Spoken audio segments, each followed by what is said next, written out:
देश की राजधानी दिल्ली के मुख्यमंत्री अरविंद केजरीवाल ने अचानक अपने पद से इस्तीफा का ऐलान कर सियासी हलकों में हलचल मचा दी। जहां एक तरफ केजरीवाल के इस फैसले को मास्टर स्ट्रोक माना जा रहा है, तो वहीं विपक्षी दल भाजपा उनके इस कदम को सियासी ड्रामा बता रही है। देखा जाए तो केजरीवाल के इस ऐलान के बाद सवाल उठ रहे हैं। सवाल नंबर 1, इस्तीफे का ऐलान इस वक्त क्यों? इसका हरियाणा चुनाव से कोई कनेक्शन तो नहीं? सवाल नंबर 2, दिल्ली में समय से पहले चुनाव कराने की मांग क्यों?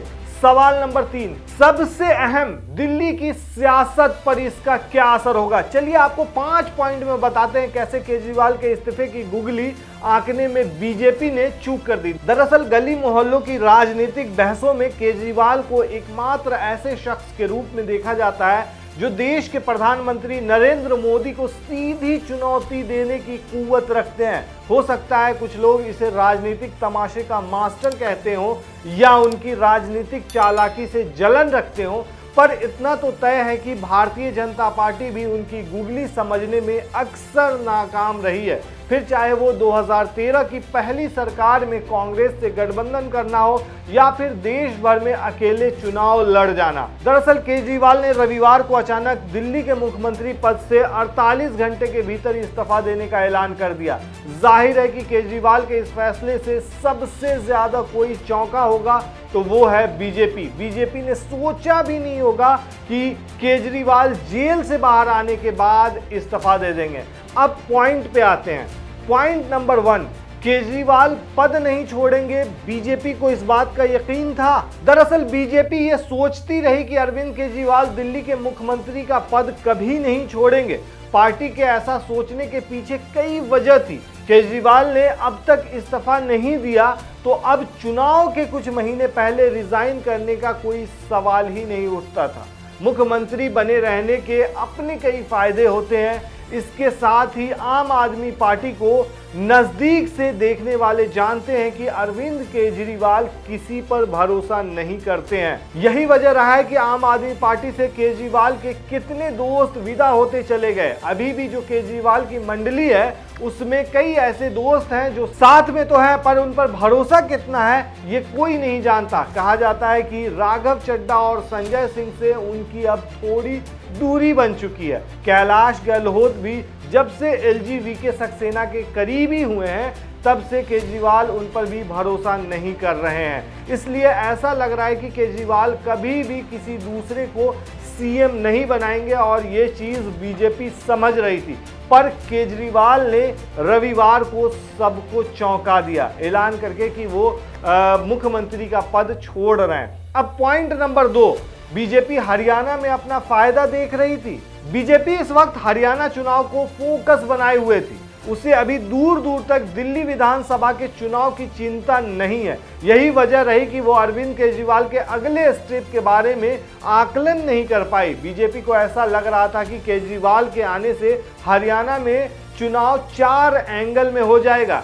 इसमें कोई दो राय नहीं है। हो सकता है कि अरविंद केजरीवाल के आने से हरियाणा में आम आदमी पार्टी की उम्मीदें जवां हो जाए। केजरीवाल अगर हरियाणा चुनाव में जमकर प्रचार करते हैं तो जाहिर है कि कांग्रेस और बीजेपी को दोनों को इसका नुकसान हो सकता है। पर हरियाणा में अभी की जो स्थिति है उसमें अगर बीजेपी विरोधी वोटों का बंटवारा होता है तो जाहिर है कि भारतीय जनता पार्टी को जबरदस्त फायदा मिल सकता है। कई एक्सपर्ट्स बताते हैं कि आम आदमी पार्टी का कार्डर जो है वो हरियाणा में कांग्रेस से कई गुना बेहतर है। यदि कांग्रेस और आम आदमी पार्टी साथ मिलकर चुनाव लड़े होते तो बीजेपी की बहुत बुरी हार होती। कांग्रेस की हवा जरूर चल रही है, पर कांग्रेस के पास अपने वोटर्स को मतदान स्थल तक ले जाने वाले लोग नहीं हैं। ये अपने आप में बड़ा पॉइंट है दोस्तों, क्योंकि जो भी इम्प्लीमेंटेशन होता है, चाहे हवा किसी का भी चले, लेकिन जो मौके मिलते हैं उसको भुनाना बीजेपी अच्छे से जानती है और आम आदमी पार्टी अच्छे से जानती है।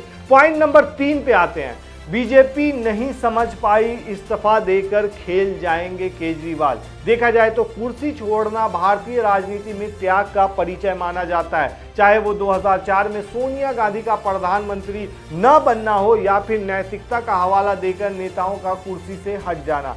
शराब घोटाले में गिरफ्तार होने के बाद से ही केजरीवाल खुद को पीड़ित साबित करने में जुटे हुए थे, यानी कि विक्टिम साबित करने में। सीएम के तमाम अधिकार छीन लिए जाने के बावजूद वे पद पर बने रहे। बीजेपी को लगा कि ऐसा आगे भी चलता रहेगा और वो केजरीवाल को भ्रष्टाचार के आरोप पर घेरती रहेगी, लेकिन केजरीवाल ने बीजेपी से ये मौका डायरेक्टली एक तरह से कह सकते हैं कि छीन लिया, यानी एक पंथ दो काज। इस्तीफा देकर वे खुद वनवासी राम बता रहे हैं, वहीं भ्रष्टाचार के आरोप से परे भी जाने की कोशिश कर रहे हैं। उनका ये पैंतरा कितना काम करेगा ये अपनी जगह है, लेकिन बीजेपी के लिए केजरीवाल को घेरना अब थोड़ा मुश्किल हो जाएगा, क्योंकि वे कुर्सी पर तो होंगे नहीं, तो ऐसे में काफ़ी ज़्यादा मुश्किल हो जाएगा। और जितनी ज़्यादा देखा जाए तो अभी ज़्यादा टाइम भी नहीं बचे हैं दिल्ली के चुनाव में, इसलिए ये केजरीवाल का मास्टर स्ट्रोक ही कहा जा सकता है। अब पॉइंट नंबर 4, शीश महल वाले आरोपों से मुक्त होने का भी है क्या ये रास्ता?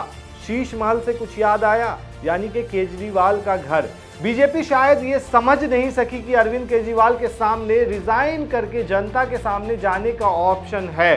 केजरीवाल पर एक बहुत बड़ा आरोप ये लगाया जाता रहा है कि उन्होंने जिस सादगी वाली राजनीति का जनता से वादा किया था उसे निभाया नहीं। उन पर दिल्ली में अपने आवास की साज सज्जा के लिए करोड़ों खर्च करने का आरोप लगाया जाता रहा है।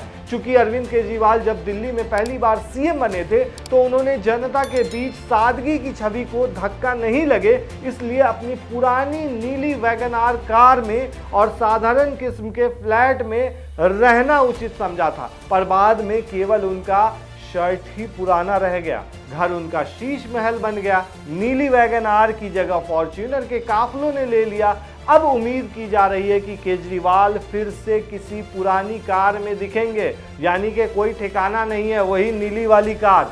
शीश महल भी छोड़कर आम लोगों के बीच में अब जाना शुरू कर देंगे। पॉइंट नंबर 5, बीजेपी ने शायद इसलिए ही राष्ट्रपति शासन की पहल नहीं की। अभी पिछले ही हफ्ते की बात है जब दिल्ली के राजनीतिक गलियारों में ऐसी खबरें फैल गई कि केंद्र सरकार दिल्ली में राष्ट्रपति शासन लगा सकती है। दरअसल दिल्ली बीजेपी के नेताओं ने देश की राष्ट्रपति द्रौपदी मुर्मू से मिलकर दिल्ली की दुर्दशा का जिक्र करते हुए यहां राष्ट्रपति शासन लगाने की मांग की थी। राष्ट्रपति ने बीजेपी नेताओं की डिमांड की चिट्ठी गृह मंत्रालय तक को भेज दी थी। उसके बाद ऐसी खबरें जंगल में आग की तरह फैल गई थी कि बस अब कभी भी दिल्ली में राष्ट्रपति शासन लग सकता है, पर दिल्ली में राष्ट्रपति शासन नहीं लगा। वहीं यहाँ जो है राष्ट्रपति शासन दिल्ली में नहीं लगा, तो इससे एक तरह से देखा जाए जिस तरीके से केजरीवाल के शहीद होने की प्लानिंग जो थी उस पर एक तरह से बीजेपी ने पानी फेर दिया था। लेकिन अब केजरीवाल ने जो चाल चला है उस भंवर जाल में, उस षड्यंत्र में